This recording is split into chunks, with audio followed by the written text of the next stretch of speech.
التجمع كانت ثم ناس ربما ما نجمتش تجاهر كما جاهرت انا، لانه انا الثمن انا واهلي كان باهظ الى حد ما يتصوروش العقل، ولليوم مازلت نعاني فيه. علاش نعاني فيه؟ لسبب بسيط، كان تسمح لي، لانه انا عيطوا لي قالوا لي تحب تاخذ فلوس، انت ما عندكش فلوس، تحب تاخذ فلوس هي تجي مع الاحزاب هذه نتاع التجمع اللي هي 19، فالشخص اللي عيط له قلت له لا راهم 88، فبالطبيعه لقاني انا فايق قلت له راهم 88 ونعرفهم بالواحد.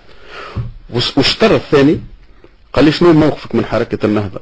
قلت له انتم اعطيتوها تاشيره واضح وتهزوا فيها تعمل في اجتماعات وعندكم معها علاقات طيبه، وانا اللوطه كحزب صغير تقول لي سبها، لا بي انا امي ما علمتنيش نسب الناس، انا اتطرح افكار، اتطرح برامج، اتناقش مع الناس في برامج، ورانا موجودين في بن عروس ولا توجد بيننا اي اشكاليات وما عندناش مشاكل واضح. نهار لي انا امراه ما يستحق او ما يستدعي اني نبدي رايي، والله نجم نهز تليفون الشخص الفلاني هو بالذات وقول له يا فلان الفلاني انا راه مش عجبتني هذه، قبل ما نمشيو للجدل والاعلامي، وقدر الجدل الاعلامي يشحن، خاطر في احزابنا تنجم تلقى ناس مش منضبط، تنجم تلقى ناس مش واعيه.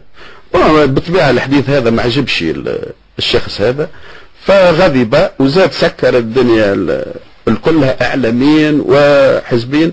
انا معول على المخرطين نتاعنا، معول على نضالي، معول على اشعاعي، وفي شهرين من زمان المنخرطين اللي في المؤتمر الديمقراطي الاجتماعي واللي فيهم كانوا من التجمع اليوم يؤمنوا بالعمل السياسي ويحترمون كل الاحزاب التي لها تأشيرة. يسبوش الناس، يدخلوا في الفيسبوك من اروع الناس في ظرف شهرين.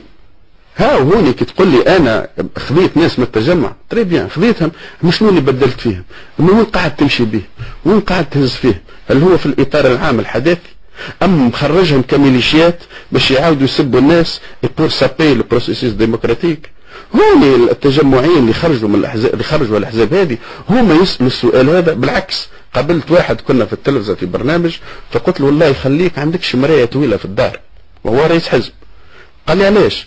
قلت له انا ماذا بي لك ان تخزر في المرايه وتحاسب انت روحك قبل الناس وتقول انا اين كنت واين اخطات وين ما اخطاتش. فت لو بيلان كان لقيته ممتاز اوكي، واعتذر فك شويه باش تكملوا باش يولي كله ممتاز، وكان لقيته كله سلبي والله امشي اعتذر للناس والسياسه راهي مش خبزه. كيف ما عجبوش. اذا حسب رايك لو نحيو اشرف منيف، لا مش نحيو، لا خلينا نكمل سؤالي. لو نقولوا 82 قلت حزب 82 حزب من ذهنية التجمع، من صلب التجمع، من ذهنيته، لو نغمض عليهم نقول ماهمش موجودين، يبقى في الساحة قليل من الأحزاب. يبقى في الساحة سيدي الآن لا توجد أكثر من 7 أو 8 أحزاب يهمها وهمها أن الثورة تنجح. لأنه هي الثورة شنو هي؟ هي فما ناس تعودت بالسلطة وتعودت بالفلوس، في كلمتين، غير مستعدة الآن لأن تتنازل عن السلطة لأنها ستكون هناك الشفافية والمحاسبة، والشفافية والمحاسبة من أهم أركان الديمقراطية في أي نظام في العالم. أوكي؟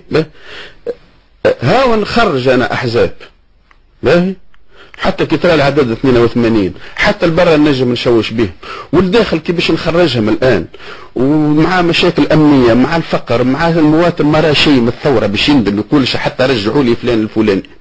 هذا كله ما يسمى بتحالف قوى الرده لكي تجهض من الداخل، لأنها الأمور كلها في المنطقة تصير. هذا إن نضعف هوني في المنطقة انتهى كل شيء، حتى شعور الناس نحو الثورة، شعورها بالثورة، إيمانها بالثورة يضعف.